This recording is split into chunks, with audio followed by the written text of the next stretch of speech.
नमस्कार, राम राम। मैं योगेश जोशी आपका स्वागत करता हूं मेरे यूट्यूब चैनल यश हेलो इंडिया में।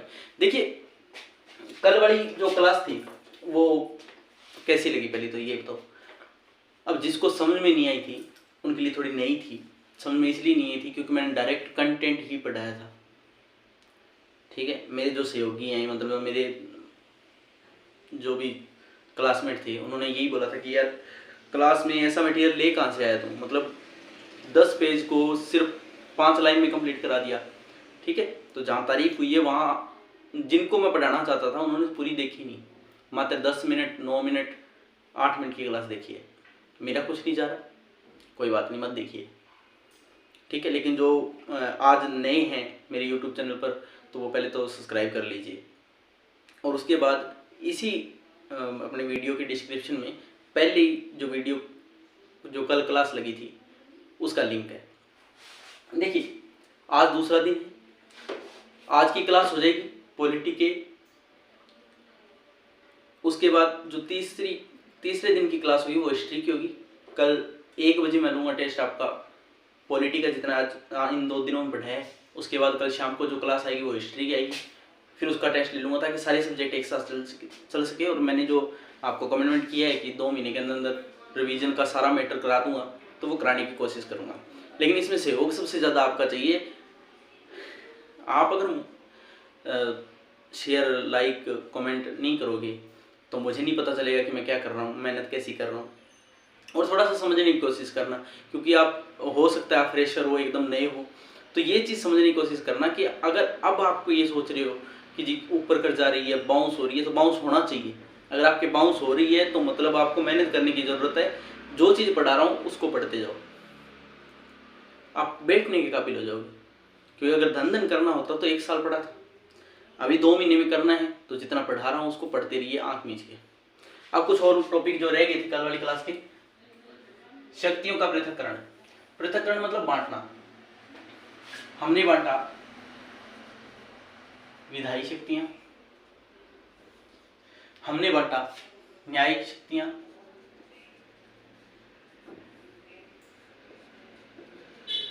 संसद। 3 भागों में बांट दिया। इसमें सर्वोच्च न्यायालय, ठीक है, उच्च न्यायालय और अधीनस्थ न्यायालय।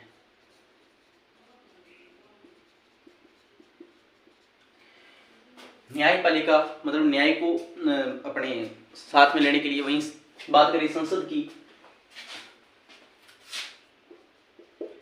लोकसभा, राज्यसभा। विधायी शक्तियां तो विधायी जितने में निकाय हैं वो है। ठीक है, ये 3 भागों में हमने जो शक्तियों को बांट दिया। भाई न्याय के लिए ये करेंगे, ठीक है, संसद।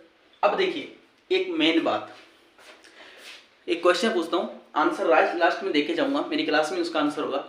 लेकिन आपसे पूछना चाहता हूं कि ऐसा कौन सा केस आया था जिसमें यह कहा गया था कि आप संविधान में बदलाव तो कर सकते हो, संविधान में बदलाव तो कर सकते हो,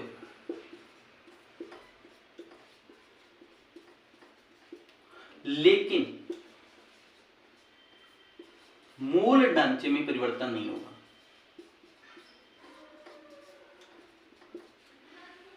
सुप्रीम कोर्ट का जजमेंट था।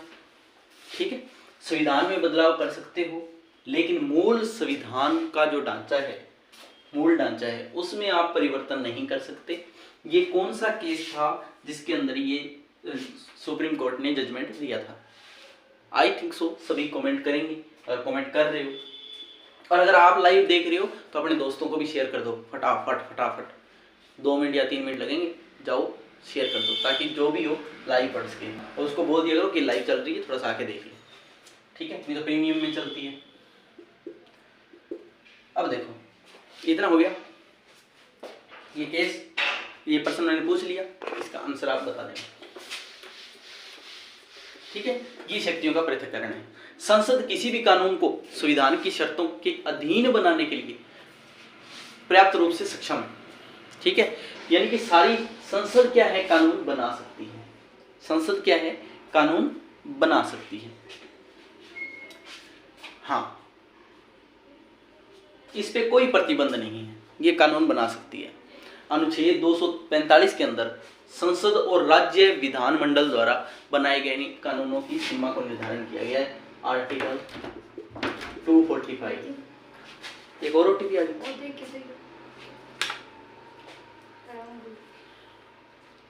मार्कशीट यूज ठीक है भाई, रिजल्ट भेजो।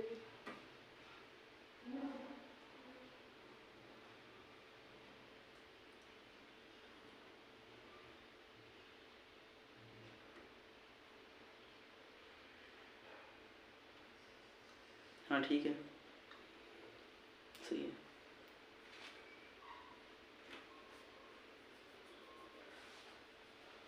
मार्कशीट आ जाएगी।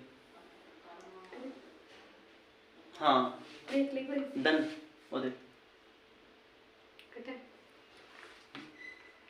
तो कुछ और नहीं। हाँ बस ठीक। हाँ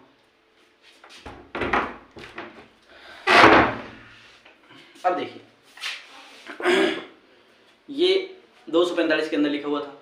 उसके बाद राष्ट्रपति शक्ति और उसके कार्य को भी विधान में दिया गया है, वो 62 में दिया गया है। आर्टिकल 62 और 62 से लेके मतलब आर्टिकल 62 से 62 से लेके 72 तक, ठीक है।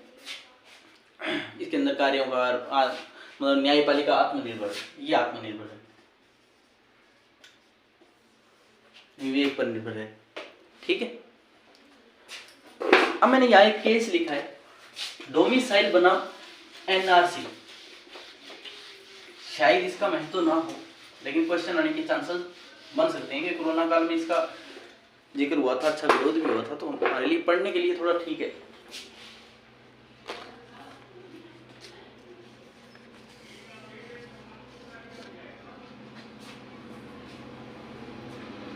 एनआरसी या नागरिकता, एनपीआर बनाम एनआरसी भी बोलते हैं।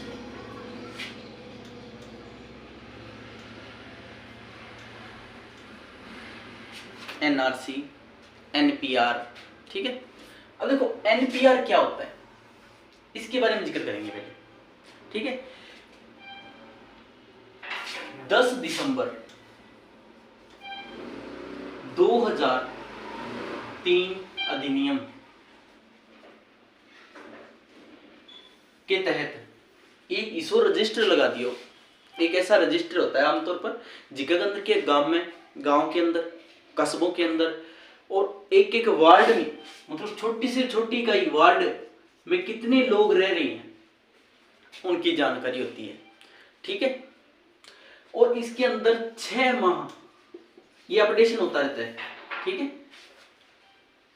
ये मतलब ये गणना का अभियान नहीं है कोई, याद रखना, ये भी जनगणना अभियान नहीं है, ये सिर्फ 6 महीने की मतलब अधिक समय को रहने वाले इनमें विदेशी की भी गणना करीजिए, कोई विदेशी रहने वाले बिंगी भी गणना करीजिए, ठीक है।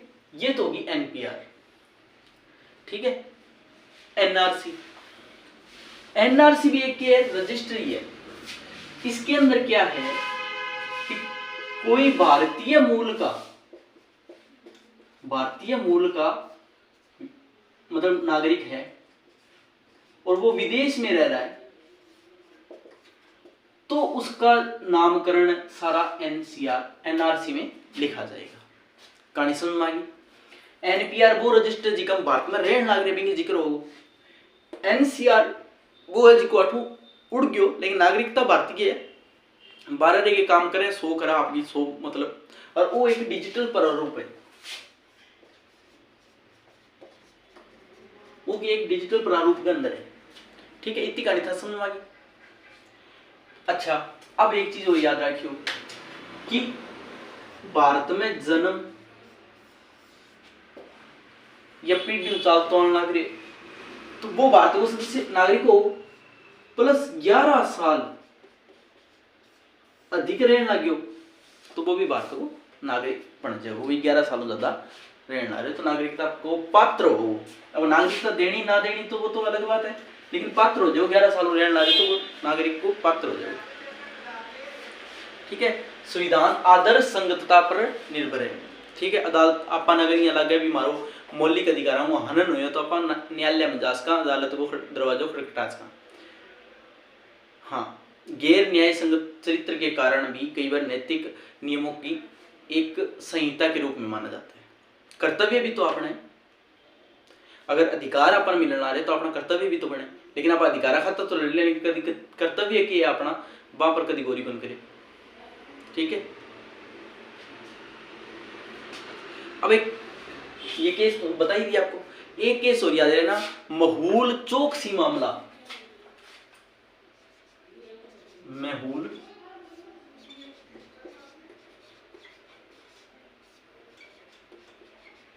केस स्टडी भी जरूरी है।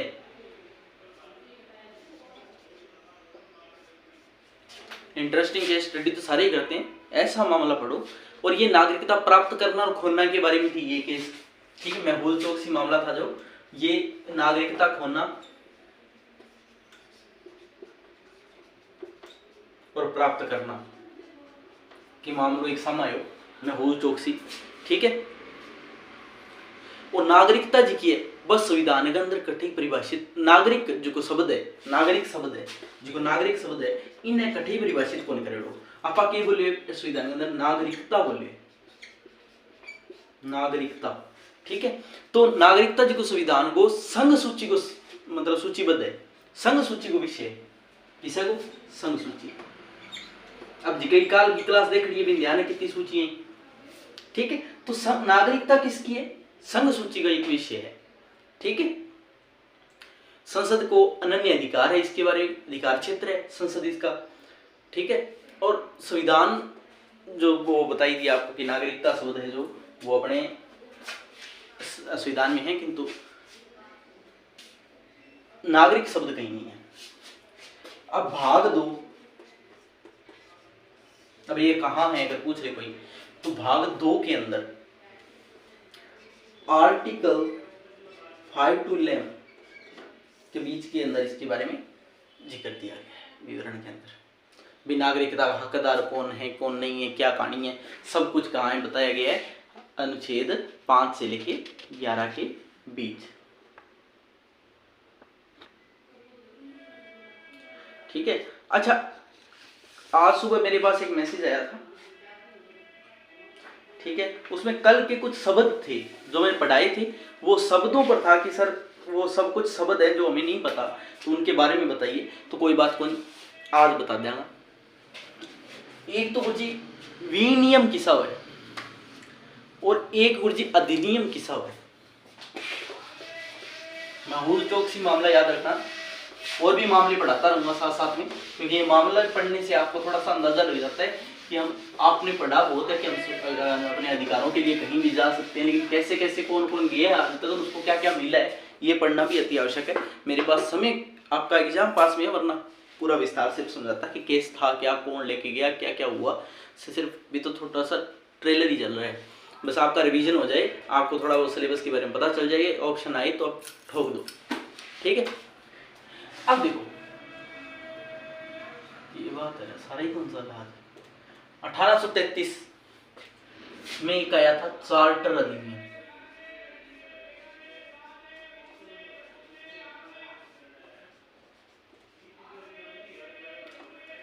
इससे पहले के जो भी हैं, ये जो चार्टर अधिनियम आया था इससे पहले के जितने भी हैं सारे के सारे विनियम कहलाएंगे। पहले के जो नियम है वो क्या कहलाएंगे, विनियम कहलाएंगे। तो गुरुजी अरे इन बाद में जिकावागा वे के कहलावा अधिनियम कहलावा। 1833 काल पढ़ा दियो चार्टर अधिनियम। 1833 को चार्टर अधिनियम भी पहला पहला तो सारा विनियम। ठीक है, और अधिनियम की है जिकाएंगे बाद में आया। ठीक है,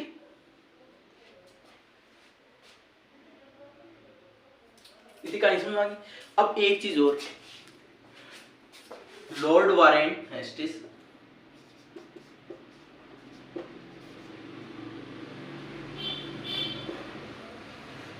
अण के करो जिकी थे बढ़ना चाहो अण बिंगो बना दियो 1872 में ऑफिस बना दियो, कलेक्टर को ऑफिस बना दियो, कलेक्टर को क्या करो ऑफिस बना दियो, कार्यालय बना दियो, ठीक है। लेकिन कारण वाली सायो नहीं बन के करो कलेक्टर ने न्यायिक मामलों से अलग कर दिया।